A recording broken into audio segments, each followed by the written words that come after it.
kita mulai saja ya untuk webinar pada siang hari ini membahas mengenai hasil rapat FOMC dan juga mempersiapkan data ekonomi yang akan nanti rilis di jam setengah 8 malam, yakni non-farm payroll, dan juga kita akan bahas sentimen terhadap US dollar itu seperti apa, dan juga outlook terhadap emas ke depannya.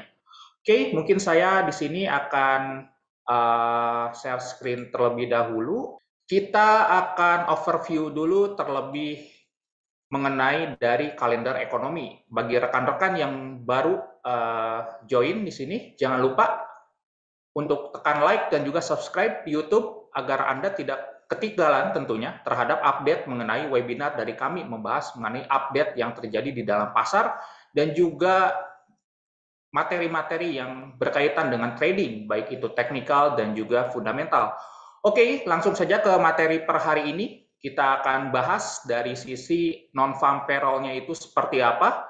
Bahwa yang kita tahu non-farm payroll itu adalah data ketenagakerjaan yang biasanya dirilis oleh Badan Statistik Amerika, yang mana kita tahu bahwa setiap negara maju, khususnya US, itu melaporkan per sebulan sekali. Dan di sini akan rilis di jam setengah 8 malam, yang mana kita tahu bahwa diproyeksikan dari sisi pasar di sini, itu akan menyentuh di level 200.000 sampai 240.000. Dan di sini itu cenderung mengalami penurunan dari sisi data non-farm payroll-nya ya, dari mana nilai sebelumnya yakni di sekitaran 263.000. Dan data non-farm payroll ini akan sangat krusial bagi rekan-rekan yang memperhatikan US dollar, karena ini merupakan data yang akan mempertegas bagi kita dan juga investor ke depannya untuk menilai apakah Federal Reserve itu cenderung menaikkan kembali suku bunga sebesar 75 basis point ataukah tidak di bulan Desember nanti.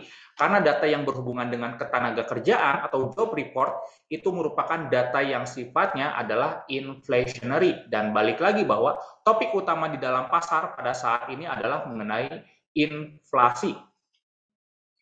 Oke, di sini dari sisi data NFP-nya diproyeksikan menurun dan katakanlah di sini akan rilis di sekitaran 200.000 sampai 240. Ini adalah suatu hal yang bearish ya bagi US dollar. Kembali lagi bahwa bila mana data di sini keluar dari bearish US dollar di range dari 240.000 sampai 240.000, ini akan cenderung bearish dari sisi US dollar, dan tentunya bila mana kita itu akan ada penguatan terhadap aset-aset yang dipasangkan dengan US dollar.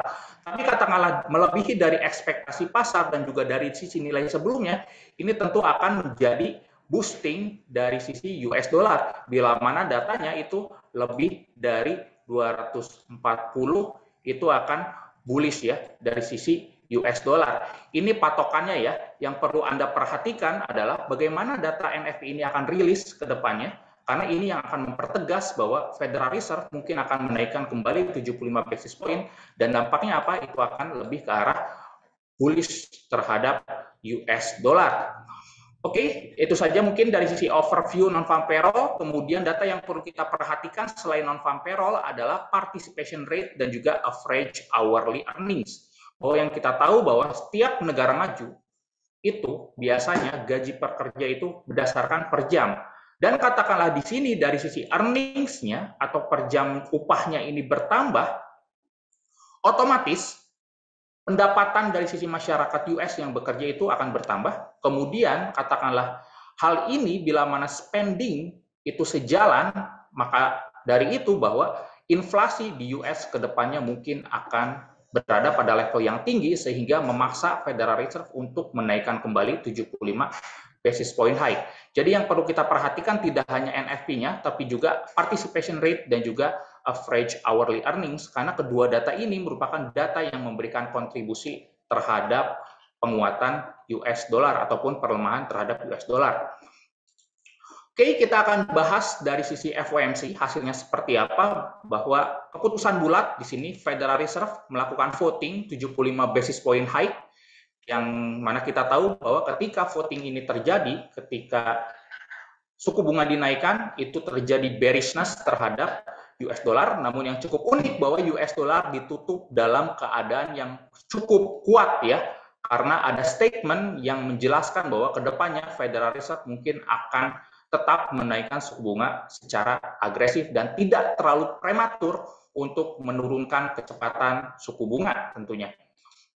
Kemudian di sini menurut Jerome Powell bahwa beliau sempat memikirkan sesuatu mengenai kapan suku bunga itu akan cenderung kecepatannya diturunkan.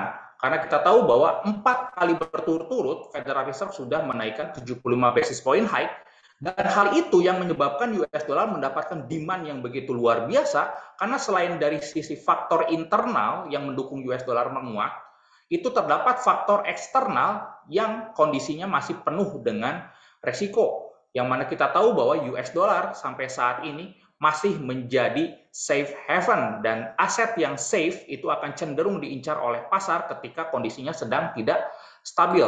Dan statement di sini bahwa kalau misalkan Anda memperhatikan statement ini, pada same waktu itu beliau memikirkan mengenai slowing dari sisi pace itu sendiri.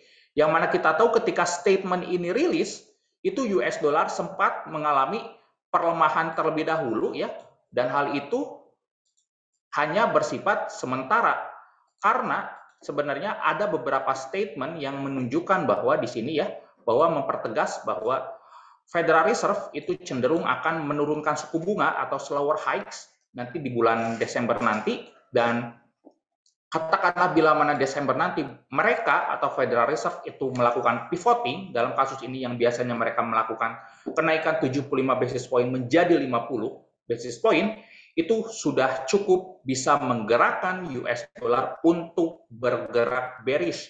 Kembali lagi bahwa pivoting atau menurunkan kecepatan suku bunga yang mana diproyeksikan di bulan Desember nanti, ini bisa berpotensi untuk membuat US dollar itu bergerak bearish ya. Kembali lagi bahwa pivoting itu konteks yang perlu kita perhatikan di bulan Desember nanti.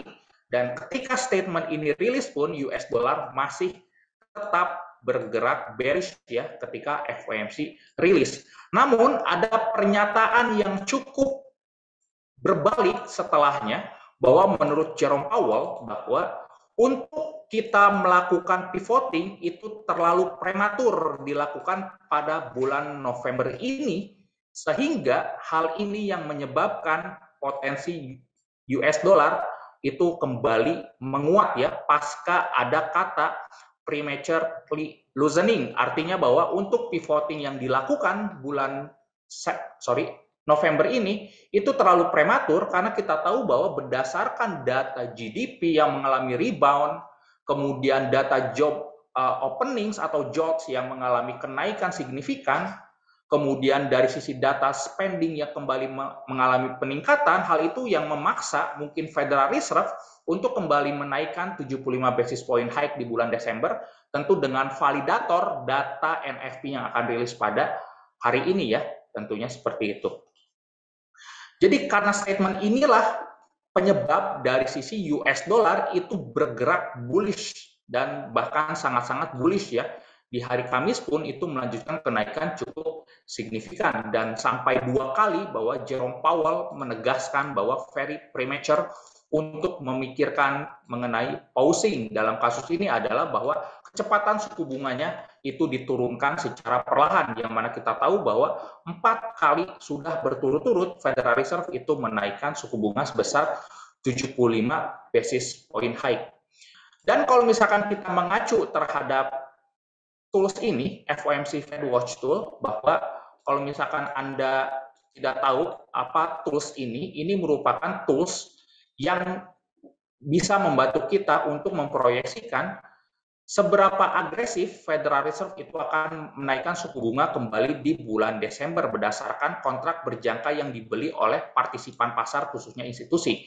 Bahwa current target range-nya pada saat ini itu adalah di 3,7 sampai 4% ya. Ini adalah suku bunga pada saat ini. Dan bila mana dinaikkan secara agresif hingga bulan Desember nanti, sebentar saya kecilkan terlebih dahulu di sini, itu proyeksinya ada di sekitaran 4,5 sampai 4,75%. Bila mana kita kurangi dari range ini, itu sekitar 75 basis poin kembali. Nah, permasalahannya apakah Federal Reserve itu akan menaikkan 75 basis kembali atau tidak?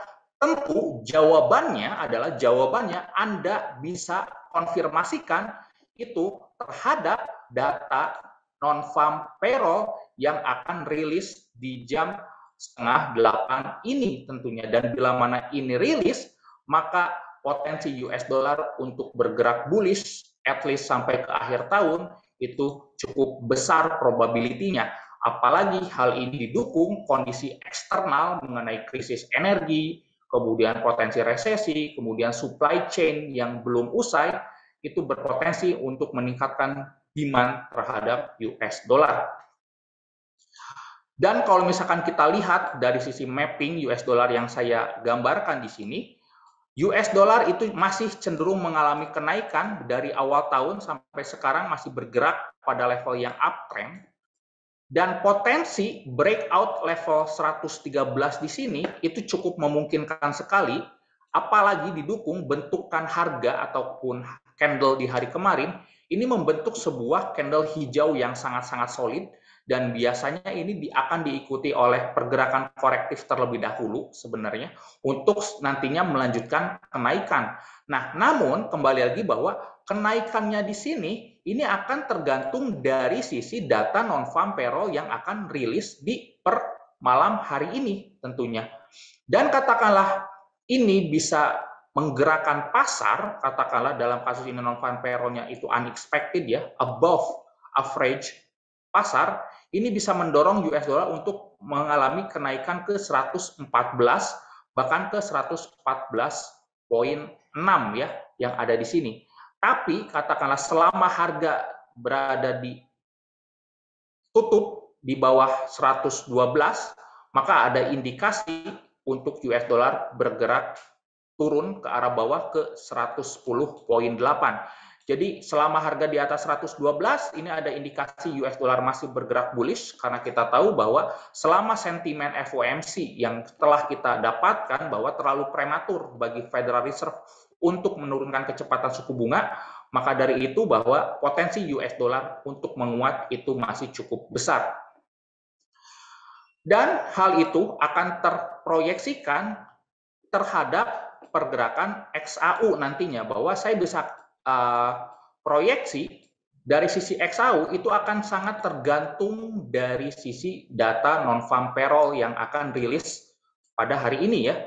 Tapi selama harga masih di bawah 16.50, potensi dari sisi XAU untuk bergerak downside itu cukup besar. Jadi perhatikan level 150 ini, 1650 di sini, karena katalis untuk gold mengalami reversal itu katakanlah bila mana breakout dari sisi level 1650. Jadi bagi rekan-rekan yang belum sempat mengambil posisi, saran saya wait and see saja terlebih dahulu terhadap data NFP yang nanti akan rilis. Karena bila mana kita melakukan trade, baik itu melakukan pembelian ataupun penjualan, itu sangat tidak ideal. Bila mana kita melakukan pembelian, harganya sudah terlalu dekat terhadap area resisten 1650 yang ada di sini.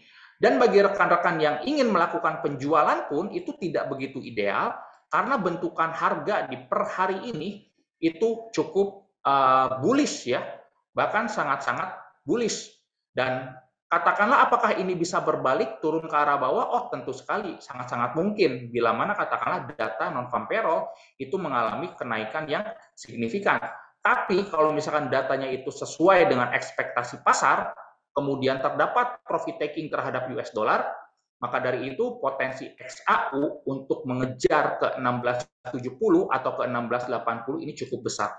Namun ini akan mungkin sekali terjadi di minggu depan ya. Seperti itu rekan-rekan. Dan bagi rekan-rekan yang ingin bertanya boleh silahkan sambil saya menjelaskan, karena kembali lagi bahwa fokus utama di dalam pasar ataupun saat ini itu masih all eyes on US dollar dan juga all eyes on Federal Reserve. Karena yang menjadi market mover pada saat ini adalah event yang berhubungan dengan US dollar. Bagi Anda yang trade di pair yang tidak dipasangkan dengan US dollar pun itu akan terspillover ya. Karena katakanlah Anda trading di Euro Aussie, katakanlah ataupun di pound sterling Aussie, itu akan sangat sekali terpengaruh terhadap pergerakan dolar seperti itu. Dan untuk menanggapi event yang akan rilis di jam 7:30 ini, saran saya lebih baik ngopi santai saja terlebih dahulu, karena kita tahu bahwa sedang menghadapi over the weekend, dikhawatirkan di over the weekend nanti terdapat sebuah berita yang cukup ekstrim, sehingga Anda katakanlah terdapat posisi yang floating, weekend Anda akan tidak begitu senang, seperti itu. Oke, dan bagi rekan-rekan yang ingin bertanya mengenai apa-apa saja yang perlu kita perhatikan, boleh ya. Dan mungkin saya akan tutup share screen terlebih dahulu. Saya akan minum dulu sambil menunggu rekan-rekan yang ada di sini yang ingin bertanya ya.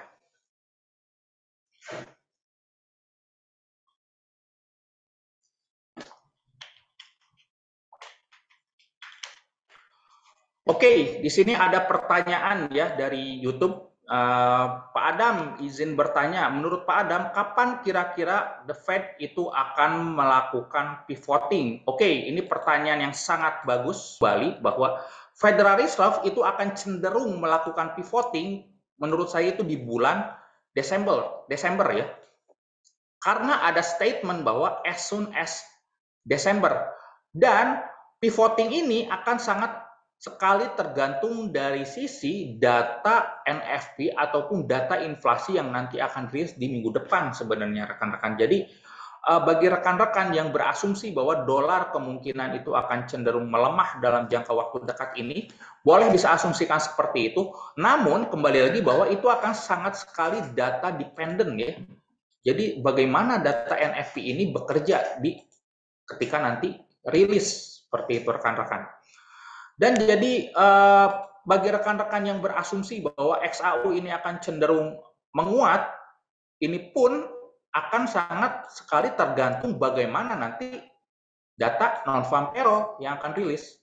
Jadi jangan terlalu berasumsi, terlalu agresif bahwa US dollar sudah terlalu mahal, US dollar sudah terlalu tinggi, XAU udah akan cenderung naik. Dan kalau misalkan selama alasan fundamentalnya masih mendukung, katakanlah US dollar di sini untuk bergerak menguat, karena satu lain dan hal, katakanlah kondisi internalnya yang masih mendukung Federal Reserve untuk menaikkan 75 basis point high kembali, ataupun dari sisi eksternal faktor seperti krisis energi, kemudian krisis pangan ataupun COVID yang belum usai itu masih meningkatkan demand terhadap USD, maka potensi XAU itu untuk bergerak turun lebih dalam lagi itu cukup besar. Bahkan kalau misalkan saya proyeksikan dari pergerakan XAU di sini, kalau misalkan kita mengincar terhadap pergerakan ABCD di sini, katakanlah US dollar masih mengalami peningkatan demand, maka dari itu untuk revisi ke 1550 ini cukup besar ya, berdasarkan impulsif yang terjadi yang ada di sini. Dan bila mana ini terjadi, itu perlu kita konfirmasikan juga terhadap data yang nanti akan rilis. Data NFP, kemudian data inflasi, retail sales, dan juga data yang berhubungan dengan inflasi. Jadi menurut saya kesimpulannya bahwa Federal Reserve itu akan cenderung melakukan pivoting itu di bulan Desember, dan dampaknya apa terhadap US dollar bila mana Federal Reserve itu melakukan pivoting, tentu bearishness terhadap US dollar, dan bearishness terhadap US dollar itu cenderung penguatan terhadap XAU ataupun aset-aset yang berhubungan dengan US dollar. Mungkin seperti itu. Bagus pertanyaannya. Oke, di sini kemudian ada pertanyaan lagi dari Pak Nugraha di sini ya. Siang Pak Adam, siang. Misal NFP naik, tapi data unemployment-nya turun, kita kira-kira variabel mana yang bisa kita pakai dari dua data ekonomi tersebut? Oke, apakah ada variabel data ekonomi yang lain yang bisa menjadi acuan seperti kenaikan suku bunga? Oke, ini pertanyaan yang menarik ya. Di sini notabene ingin trade the news. ini merupakan trik ya dari saya, bahwa bila mana katakanlah, rekan-rekan ingin melakukan trading ketika NFP, kalau misalkan datanya itu cenderung mix, katakanlah di sini NFP-nya mengalami penurunan, kemudian dari sisi unemployment rate-nya mengalami kenaikan, ini kan mix kan sebenarnya. Nah, lebih baik kita wait and see saja terlebih dahulu, karena bila mana datanya ini mix, pasar biasanya akan menunggu data selanjutnya yang berhubungan dengan suku bunga itu sendiri, seperti inflasi, retail sales, ataupun data spending ya, seperti itu. Dan kalau misalkan katakanlah datanya di sini seragam, NFP-nya turun, kemudian penganggurannya naik, kemudian average hourly earnings-nya itu turun. Nah, barulah di situ ketika datanya homogen ataupun seragam, maka potensi US dollar itu untuk bergerak bearish itu cukup besar ya. Jadi bagi Anda yang ingin trade the news, itu lebih baik lihat datanya lebih baik-baik sekalian ataupun buruk-buruk sekalian, karena itu akan jauh lebih memberikan gambaran umum kepada kita mengenai kesimpulan terhadap US dollar ke depannya. Mungkin seperti itu. Dan bagi rekan-rekan di sini yang mungkin berpikiran apakah dolar sudah berada pada peak-peaknya atau harga sudah berada pada level tinggi-tingginya, ini akan kita dapatkan kesimpulannya ketika data NFP ini rilis ataupun nanti ya di minggu depan ketika data inflasi itu rilis. Jadi ketika misalkan data di sini mix, pasar akan menunggu data selanjutnya yang berhubungan dengan data inflasi. Mungkin seperti itu Pak Nugraha. Mungkin sudah cukup jelas ya. Oke, bagi rekan-rekan di sini yang ada pertanyaan kembali, boleh silahkan, tidak usah malu-malu, atau barangkali ada yang mau request spare, boleh silahkan, sambil saya minum terlebih dahulu.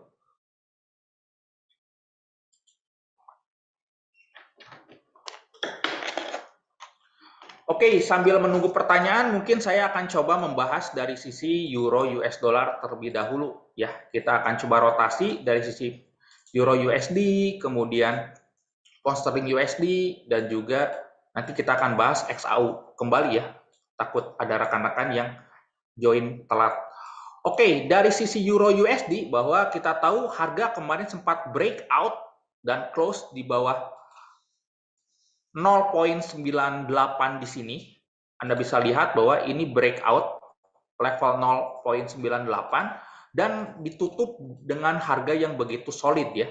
Dan saat ini harga sedang retest kembali ke level 0,98 sehingga katakanlah terdapat pergerakan lanjutan turun di sini, katakanlah penguatan US dollar, maka potensi terdekatnya ada di 97 dan katakanlah level 0,97 ini di breakout, maka next target bukan tidak mungkin harga itu akan revisit ke 0,96 karena ini merupakan support terdekat yang mungkin sekali di-achieve oleh harga, katakanlah nilai NFP mengalami lonjakan yang signifikan ataupun data average hourly earnings yang mengalami kenaikan signifikan.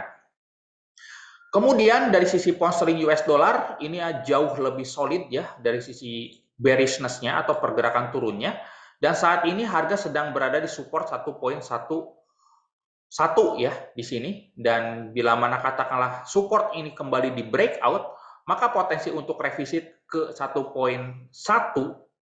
level psikologis di sini itu cukup besar ya, mengingat ada potensi US dollar itu kembali menguat karena data non-farm payroll yang akan mungkin memberikan boosting terhadap US dollar. Kemudian dari sisi pergerakan USD JPY, bagi rekan-rekan yang trading USD JPY mengacu terhadap pergerakan candlestick di beberapa hari ke belakang ini mengalami pergerakan reject ya, sehingga ada potensi untuk USD JPY revisit kembali di level 150. Jadi Anda bisa melakukan pengambilan posisi pembelian dengan target di 150 ya, dan ini sangat cukup besar probabilitasnya untuk mengejar ke 150. Namun kembali lagi bahwa rekan-rekan konfirmasinya itu akan didapatkan ketika data NFP ini rilis. Dan misalkan katakanlah rekan-rekan di sini ada pertanyaan, Pak Adam, lebih baik saya trade before the news atau trade after the news untuk meminimalkan resiko. Nah, kalau misalkan rekan-rekan ada pertanyaan seperti itu, lebih baik saya sarankan itu adalah trade before the news. Karena bila mana katakanlah Anda sudah berasumsi katakanlah US dollar itu akan menguat, Anda bisa setting level pembelian Anda di mana, kemudian stop loss-nya di mana, katakanlah di area ini, kemudian target di area ini. Katakanlah mapping Anda ataupun proyeksi Anda salah, Anda sudah terbayang resiko loss itu sudah berapa persen, katakanlah potensinya. Beda halnya kalau misalkan Anda trade after the news. Anda akan terekspos terhadap volatilitas tinggi yang secara kondisi inherentnya sangat tidak mendukung untuk kita sebagai retail trader trading, karena selain spread yang melebar, itu akan ada cenderung potensi slippage, sehingga potensi kita untuk mengalami kerugian itu jauh lebih besar dibandingkan kita trade before the news. Jadi kembali lagi bahwa rekan-rekan yang berasumsi US dollar itu akan cenderung menguat karena data NFP yang cenderung akan mengalami peningkatan kembali, Anda bisa melakukan trade before the news dengan buy US dollar.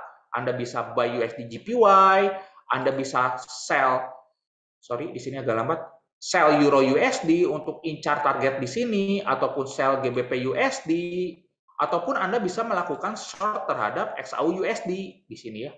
Tapi kembali lagi bahwa untuk proyeksi XAU USD selama harga masih di bawah 1650 itu masih ada indikasi untuk bergerak turun. Sekali lagi bahwa selama harga berada di bawah 1650, XAU USD itu akan berpotensi untuk bergerak turun, apalagi dikonfirmasikan oleh data non-farm payroll yang mengalami peningkatan seperti itu.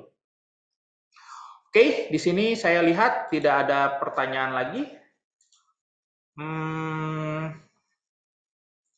Kalau misalkan tidak ada pertanyaan lagi, mungkin dari sisi webinar kami akan ditutup ya. Oke, kita tunggu 3 menit lagi. Saya mungkin akan coba bahas kembali dari sisi instrumen lain ya. Mungkin di sini kasusnya adalah oil.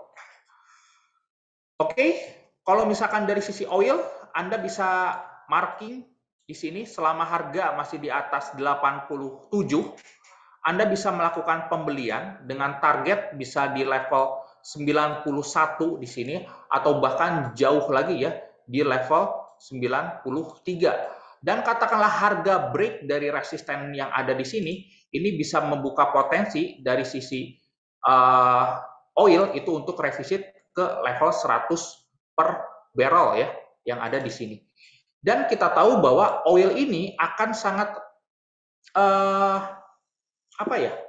terekspos terhadap bagaimana resesi itu terdevelop. Karena begini, katakanlah bila mana resesi itu mungkin sekali terjadi ataupun mild recession ya, atau resesi yang ringan, itu cenderung akan mengurangi demand terhadap oil, karena kita tahu bahwa industri darahnya itu adalah minyak ya. Bahwa bila mana potensi resesi ini terjadi, industri itu akan memproduksi barang yang jauh lebih sedikit, dan produksi barang yang jauh lebih minim itu akan mengurangi demand terhadap oil, sehingga mungkin potensi oil untuk bergerak turun itu cukup besar.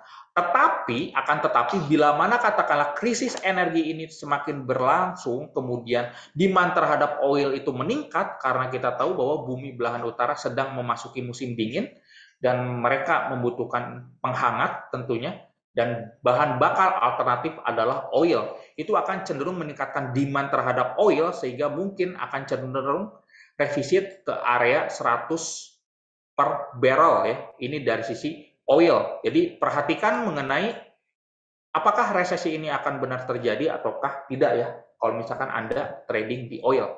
Seperti itu. Oke, mungkin dari rekan-rekan yang hadir yang ada di sini tidak ada pertanyaan lanjutan. Kembali lagi saya ingatkan bahwa 7:30 nanti akan ada potensi volatilitas yang tinggi. Jadi bagi rekan-rekan yang ada posisi di pair yang berhubungan dengan US dollar, saran saya gunakan stop loss dan manage posisi dengan sebaik mungkin, karena kondisi yang ada pada saat ini sangat-sangat ekstrim. sentimen bisa berubah dengan cepat karena kita tahu bahwa pada saat ini secara ekonomi global penuh dengan ketidakpastian. Oke, itu saja mungkin untuk webinar pada siang hari ini. Happy trading, safe trading. Assalamualaikum warahmatullahi wabarakatuh.